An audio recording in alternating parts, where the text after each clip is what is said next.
73.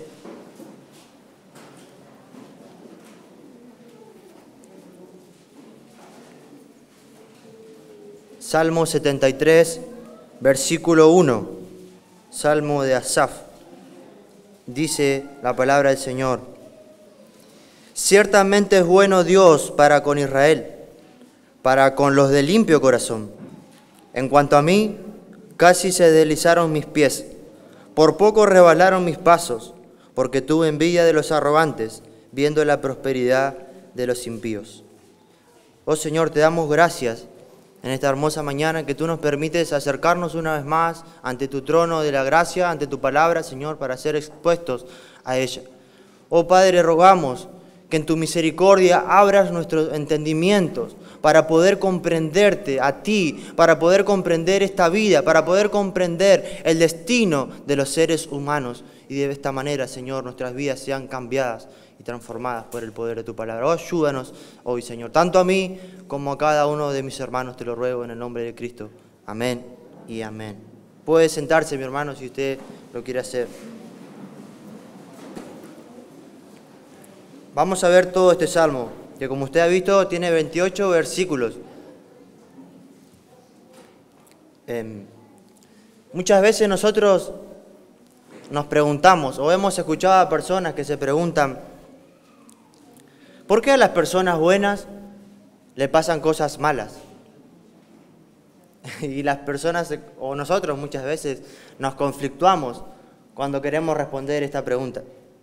Porque vemos a los delincuentes que se enriquecen, vemos a los delincuentes que tienen los mejores autos, vemos a políticos corruptos que se llenan los bolsillos, son millonarios. Vemos violadores libres, asesinos libres. Vemos con la libertad que hoy se pueden hacer los abortos.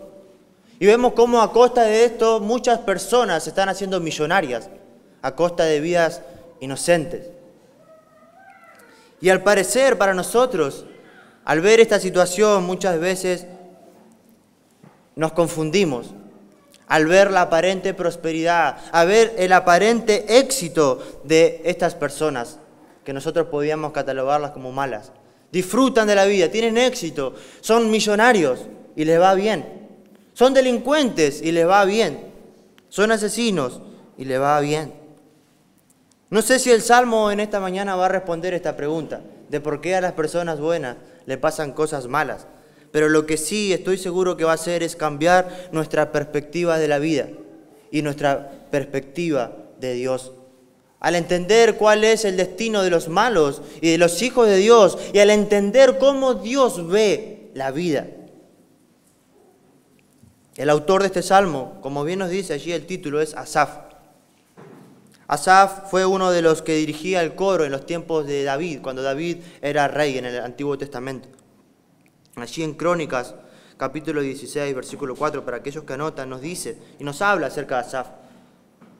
Dice que David había puesto delante del arca a personas para que ministrasen, para que recordasen, para que confesasen y para que lo hacen, para que alabaran a Dios. Y dentro de este grupo estaba Asaf.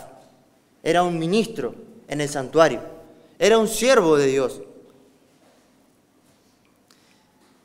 Y aunque no sabemos bien el contexto de cuándo es que Asaf escribe este salmo, lo que sí es muy aparente, lo que sí es muy probable es que Asaf se encontraba en una dificultad. Asaf se encontraba en un problema. No podemos decir cuál, pero es posible que sí. Podría ser en su familia, podría ser en su salud, podría ser algún inconveniente que estuviera pasando. Y vamos a dividir nuestro sermón en tres partes. En primer lugar vamos a ver el descenso en la duda. En segundo lugar vamos a ver el descubrimiento transformador que cambió la visión de Asaf. Y por último vamos a ver la devoción profunda que termina Asaf. En primer lugar vamos a ver el descenso en la duda. En nuestro versículo 1 comienza con lo que podríamos decir nosotros la conclusión de este salmo. Porque tú comienzas leyendo solamente el versículo 1 y dices, bueno, esta es la conclusión. Y es así, pareciera ser que esta es la conclusión, que Asaf, antes de contarnos su experiencia, de lo que él le estaba pasando, primero quiere dejar algo en claro. Y dice en el versículo 1, ciertamente es bueno Dios para con Israel. Dios es bueno. Él pone un cartel gigante en este versículo, comenzando diciendo, Dios es bueno. Dios es bueno. Esto nos habla de la bondad de Dios. El hecho de que Dios sea bueno significa que en Él no hay nada malo.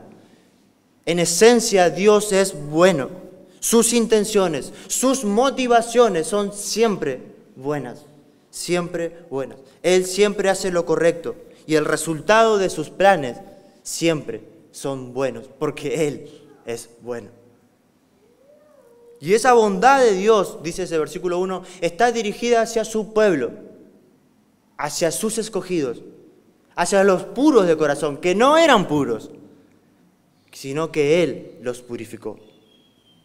Esa bondad está dirigida hacia su pueblo. Y Él sabe que eso es verdad, por eso comienza este versículo 1 en este capítulo, este salmo, diciendo, Dios es bueno para con su pueblo. Pero en el versículo 2 comienza a hablarnos acerca de su lucha y cómo Él comenzó a caer en esta duda. Y dice el versículo 2, en cuanto a mí, o sea, Dios es bueno, tengan eso presente, dice Asaf. Pero en cuanto a mí, casi se deslizaron mis pies. Por poco resbalaron mis pasos, porque tuve envidia de los arrogantes, viendo la prosperidad de los impíos. Él dice que está tambaleando en su fe. En medio de la prueba que él se encuentra, dice que casi se desliza, que casi tropieza, que casi cae. Y no solamente nos dice que él se encontraba tambaleando, sino que nos da la razón de por qué él se encontraba así. Y nos dice que él se encontraba así porque tuvo envidia de la prosperidad de los malos. Tuvo envidia por la prosperidad de los malos, de aquellos que no eran el pueblo de Dios, de aquellos que eran incrédulos. Él estaba viendo la prosperidad de los incrédulos y comenzó a tambalear en su fe porque tuvo envidia. Ese es su problema, la envidia.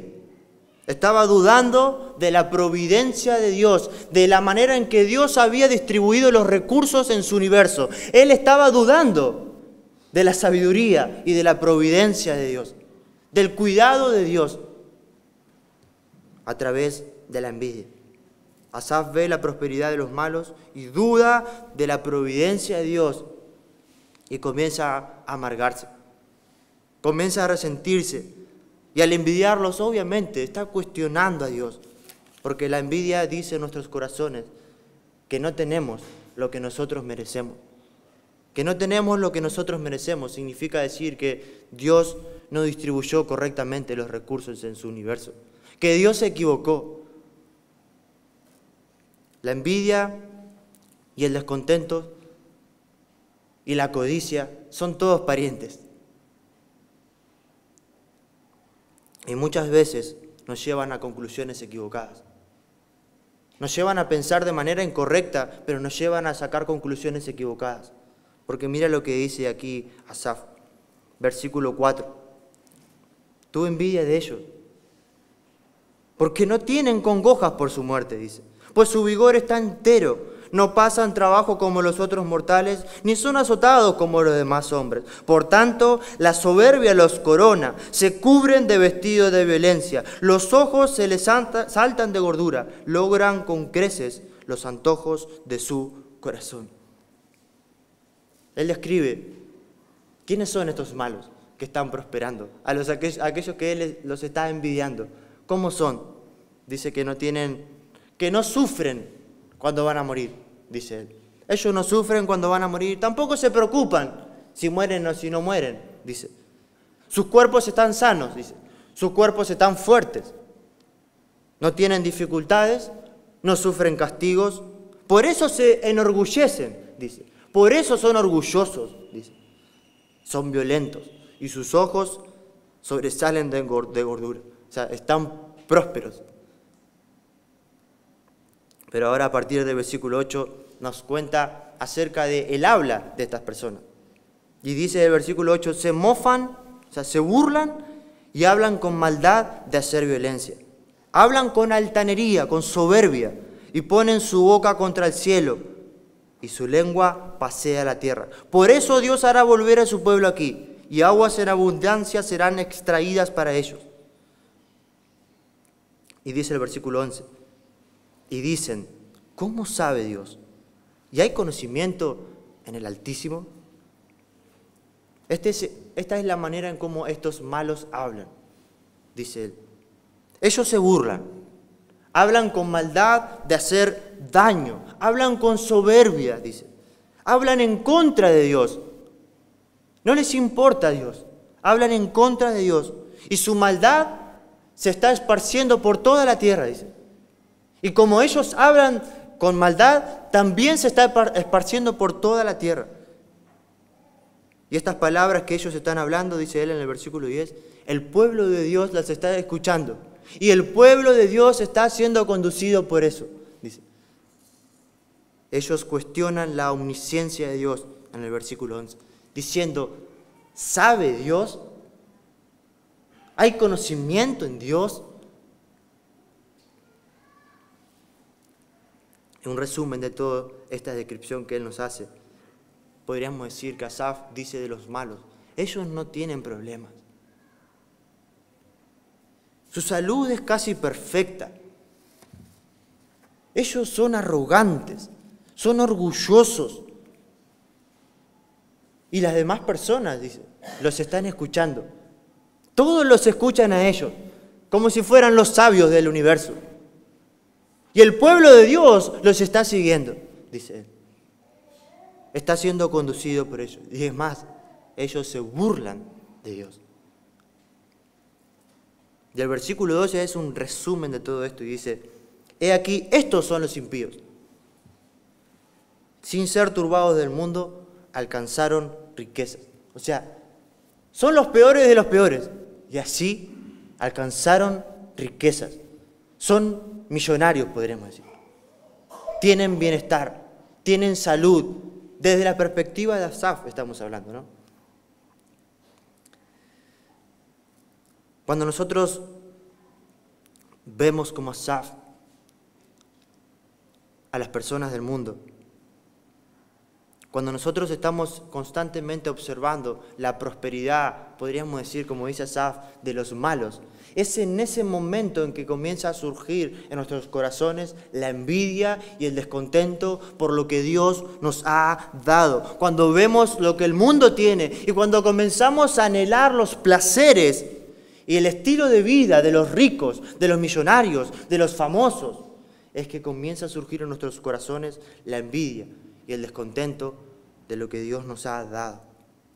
Cuando miramos las circunstancias que hoy nos tocan y miramos a nuestro alrededor como hace Asaf, mirando a su alrededor y ve todo esto aparente que él describe aquí, y lo vemos con ojos humanos, con nuestra mente, con nuestro razonamiento humano, ahí es que comienza el descenso a la duda, a dudar, a cuestionar a Dios, a quejarnos de Dios, a envidiar lo que el mundo tiene. Eso es lo que pasa muchas veces en nuestras vidas, cuando vienen momentos difíciles, cuando vienen circunstancias difíciles en nuestras vidas. Y vemos que el mundo está prosperando.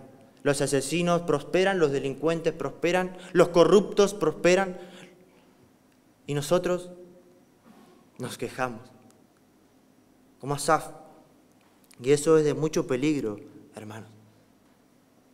Es de mucho peligro, porque mira el versículo 13.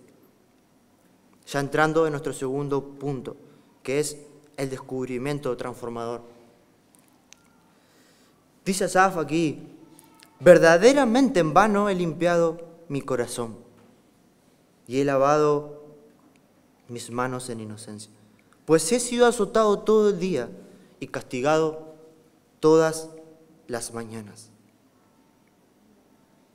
Asaf, antes de cambiar su perspectiva, antes de llegar a ese descubrimiento que iba a transformar su manera de pensar, se encontraba en confusión, se encontraba en la duda.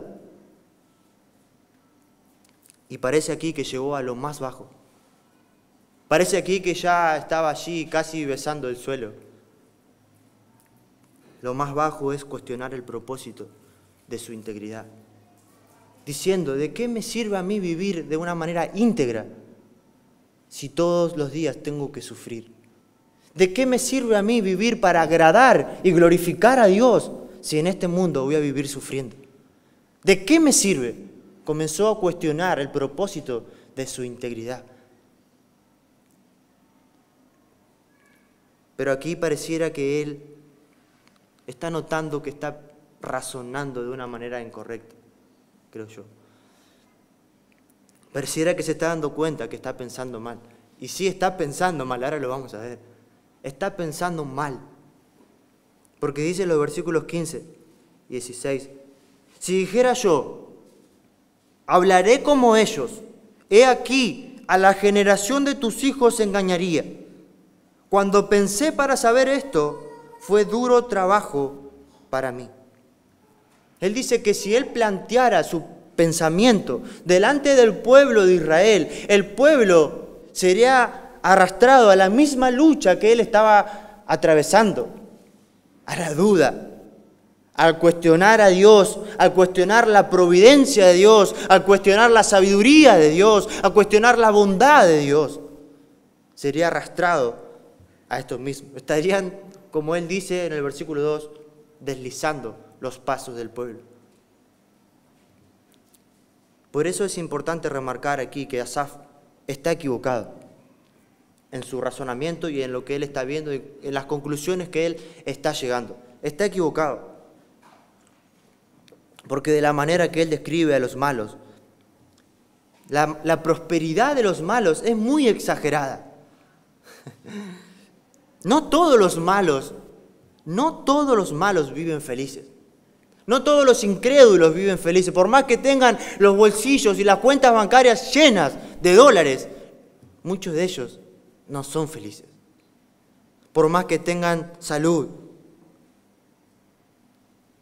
Aunque Asaf dice aquí que casi tienen salud perfecta, muchos de ellos no tienen salud. No tienen vida. Es exagerada esta visión que él da aquí de los malos. Tampoco es correcto pensar que es en vano vivir para agradar a Dios, porque en este mundo vamos a sufrir. Tampoco es correcto. Él está equivocado, pero pareciera que él está notando que hay algo mal en su pensamiento. Lo que sí podemos rescatar de este hombre es que él es un hombre honesto, porque nos está planteando abiertamente qué es lo que él estaba batallando en su mente, lo que él estaba padeciendo, cuál era su lucha.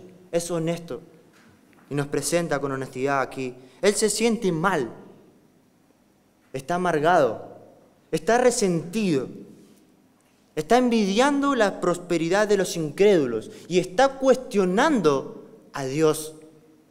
Está cuestionando a Dios. Y esto es algo que también nos puede pasar a nosotros, hermanos. Cuando ponemos nuestros ojos en medio de las circunstancias que nos toque pasar, podemos llegar a cuestionar a Dios, la sabiduría de Dios, cuando nuestros ojos están puestos en nuestras circunstancias, en vez de estar puestos en quién es Dios. Dios es bueno, Dios es sabio, Dios es justo. Y no hay nadie que se le pueda comparar a Él. Cuando vemos nuestras circunstancias y solamente nos encasillamos en nuestras circunstancias y nos ponemos las anteojeras y solo miramos lo que hay aquí delante de nosotros, sin mirar quién es nuestro Dios, vamos a estar como Asaf, deslizándonos ahí, tambaleando nuestra fe, envidiando al mundo, envidiando a los no creyentes. Y esto puede pasar también cuando dejamos de pensar bíblicamente.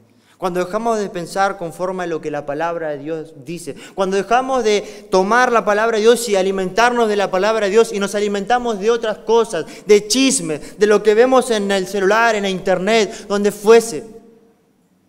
No estamos recibiendo el alimento que nosotros necesitamos, la sabiduría que nosotros necesitamos. Entonces estamos deslizándonos, envidiando a los incrédulos, como Asaf.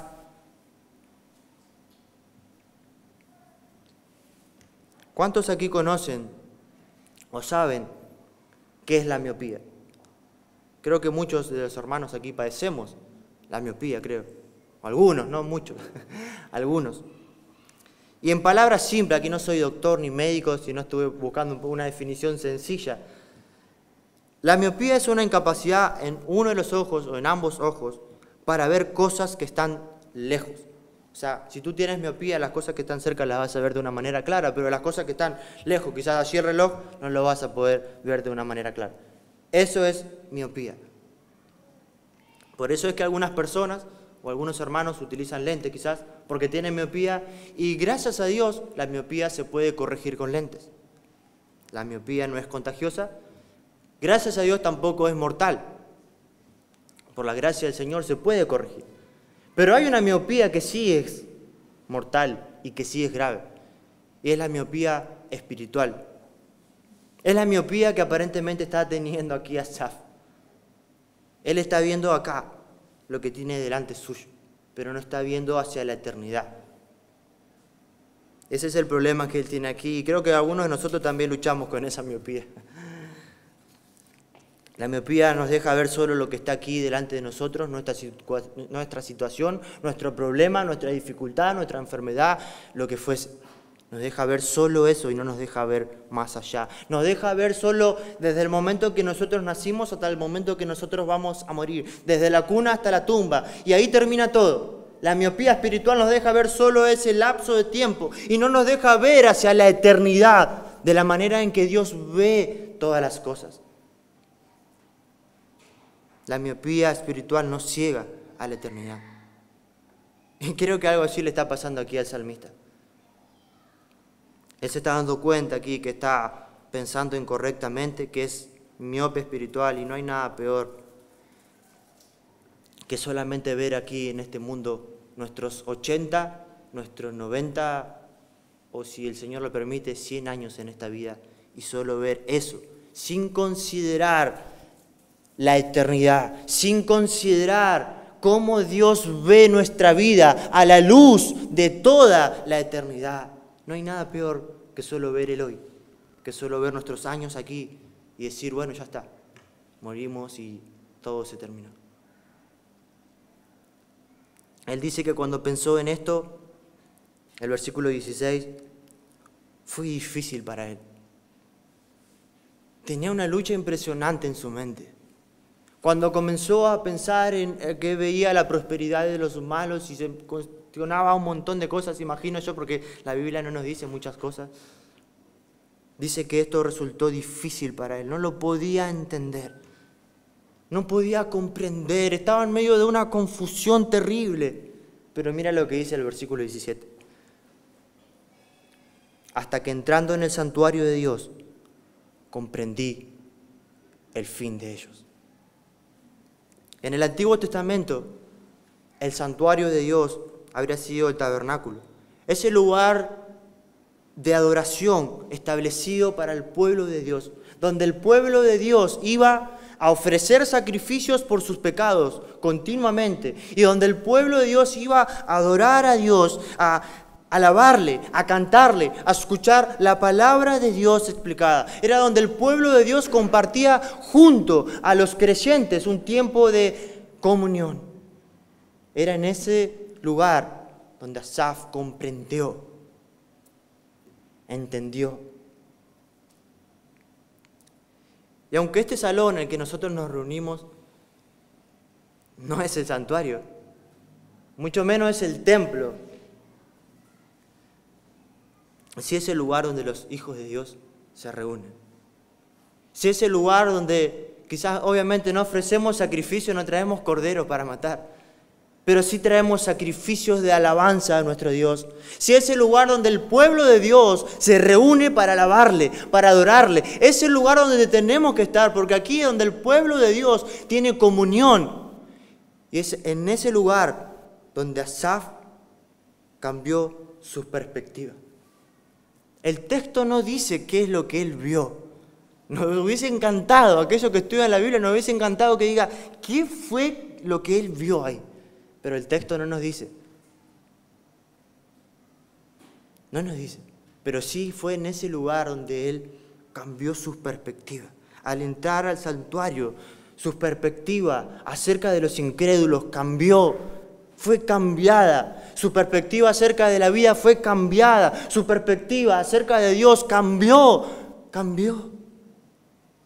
Quizás cuando él entraba allí a ese lugar, recordemos que él es un siervo de Dios, que él iba al santuario a servir a Dios, a servir al pueblo. Quizás cada uno de los días que él iba, se encontraba con los sacerdotes presentando sacrificios constantemente por los pecados del pueblo, y quizás él veía allí los corderos que eran matados y que la sangre de los corderos eran derramadas, y que esa muerte era un recordatorio para él de que fue salvado de un castigo y que Dios lo estaba salvando por los sufrimientos y por la muerte de otro.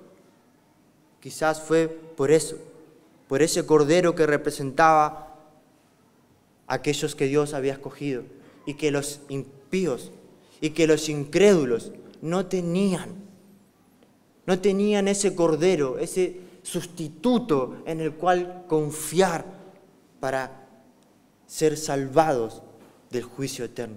Quizás fue esto lo que cambió la mente de Asaf.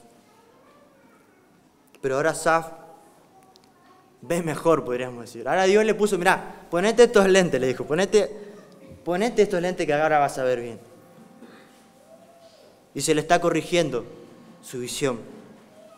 Y ahora los malos, lo que él veía como los que estaban prosperando, los malos, estos prosperan, todo le va bien y no se enferman nunca y todo le va bien, ahora él los ve en la condición verdadera de ellos.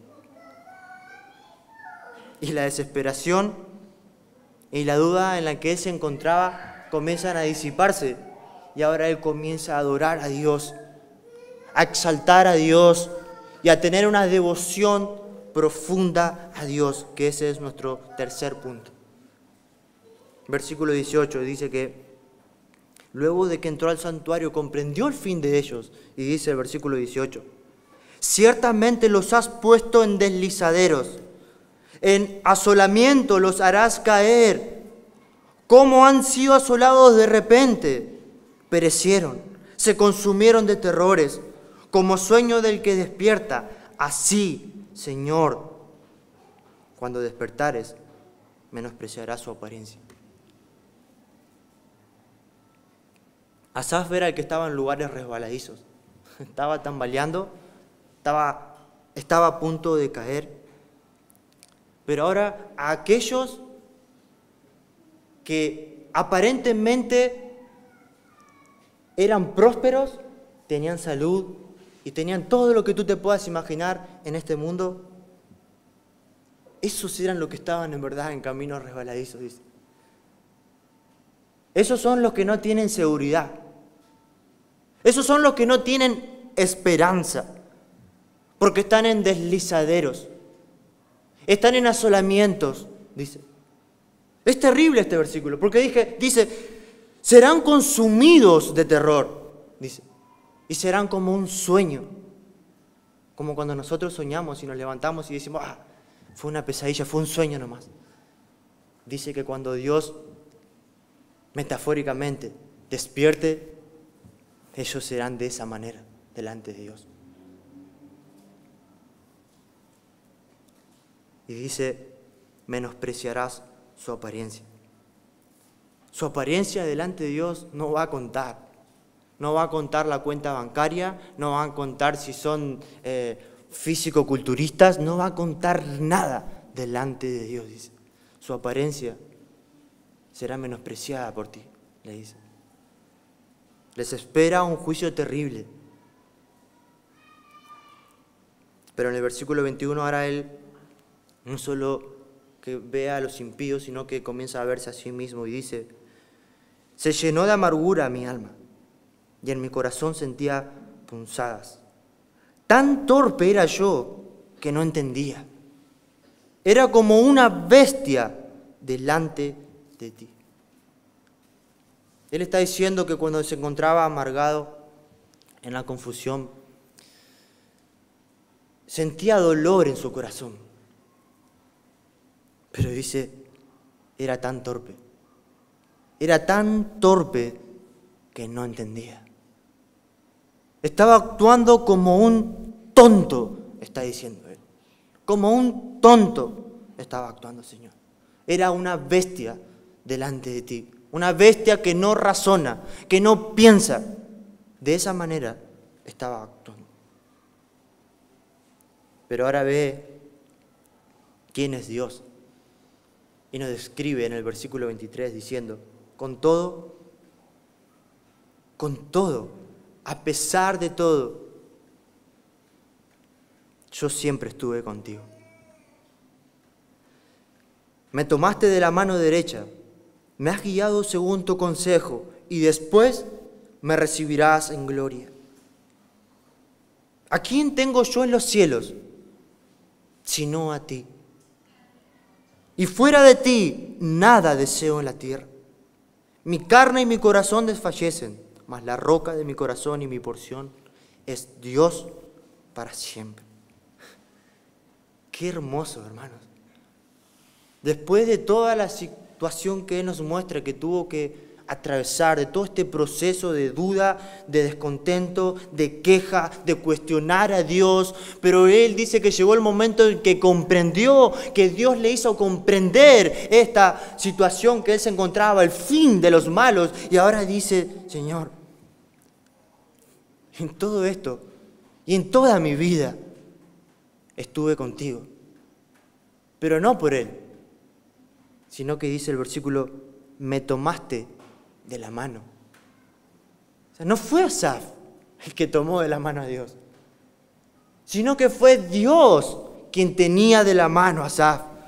Me tomaste de la mano, tú me sostienes, está diciendo. Dios es el que me sostiene continuamente, tú me has sostenido, Señor, y tú eres el que me sostiene eternamente.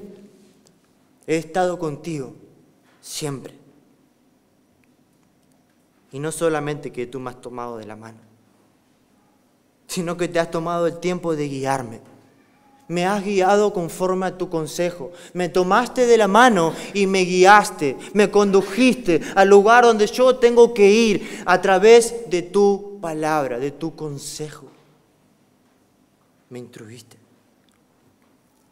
Tú eres mi guía todo el tiempo. Y el versículo 25 dice, ¿a quién tengo yo en los cielos sino a ti? Su tesoro parecía que estaba en la tierra. Estaba envidiando el tesoro de los incrédulos.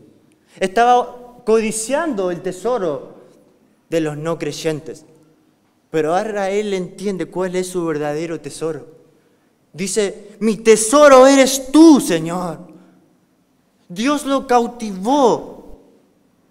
Dios le hizo comprender que Él es su mayor tesoro. Por eso es que dice, ¿a quién tengo en los cielos sino a ti?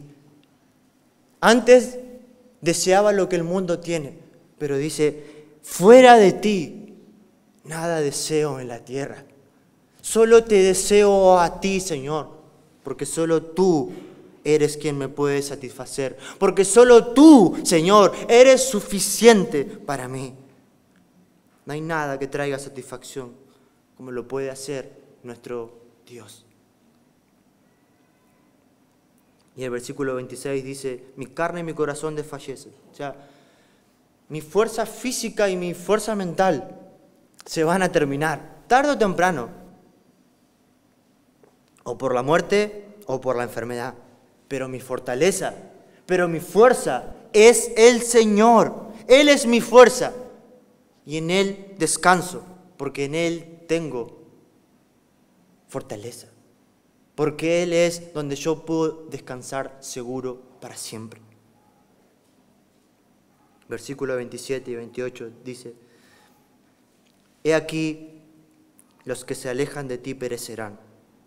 Tú destruirás a todo aquel que de ti se aparta. Pero en cuanto a mí, el acercarme a Dios es el bien. He puesto en Jehová el Señor mi esperanza para contar todas las cosas. Todas tus obras, perdón.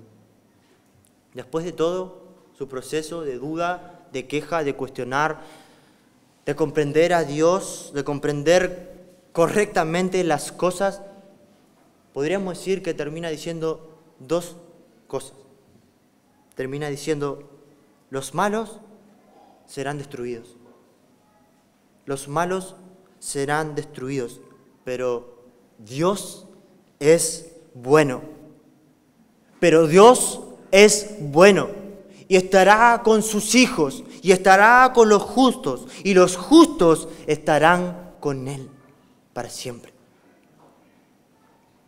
Una comprensión correcta de la vida, una comprensión correcta de la eternidad, una comprensión correcta de quién es Dios, lo llevó a una profunda satisfacción en Dios, porque comprendió quién es Dios, porque ahora sabe quién es Dios. Y esta comprensión correcta lo llevó a darse cuenta de que Dios siempre ha estado con él, de que Dios siempre lo sostuvo, de que Dios siempre va a estar con él. Y que lo que este mundo le pudiera ofrecer, todo lo que este mundo le pudiera dar, es nada comparado con su Dios. Le llevó a darse cuenta que Dios es su refugio y su fortaleza.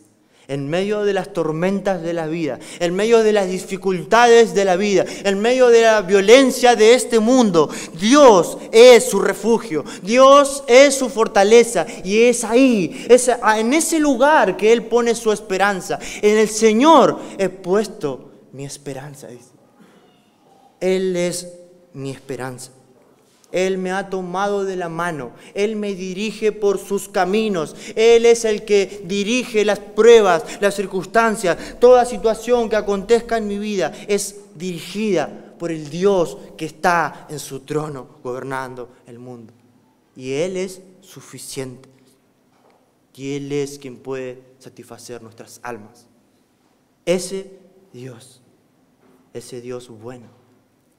Ciertamente Dios es bueno para con su pueblo.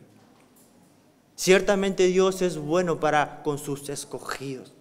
Dios es bueno. Pero si tú estás aquí y no conoces a Dios, saber que Dios es bueno es algo terrible para ti. Saber que Dios es bueno es algo terrible para ti. Porque si Dios es bueno,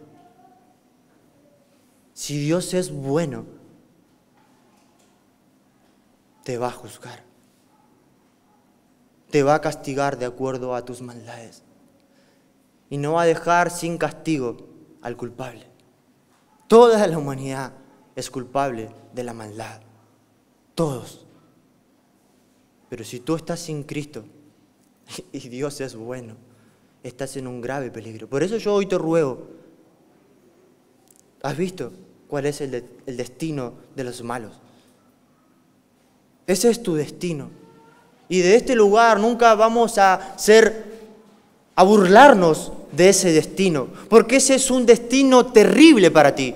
Desde este lugar te vamos a rogar que por la misericordia de Dios tú puedas venir a Cristo, a la cruz. Y de la misma manera que Él recordó allí, quizás cuando entró al santuario, los corderos eran matados y la sangre era derramada por la culpa del pueblo. Cristo es nuestro cordero. Cristo es el que vino a pisar este mundo y fue llevado por Dios su Padre a derramar su sangre en la cruz por nuestros pecados, ocupando nuestro lugar, siendo nuestro sustituto. Y también el tuyo, si hoy tú vienes humillado, reconociendo que eres un pecador, confiando en ese Cordero santo, santo, santo. Damos gracias al Señor. Gracias, oh Dios, por tu palabra. Eres bueno. Y perdón porque muchas veces cuestionamos tu bondad, cuestionamos tu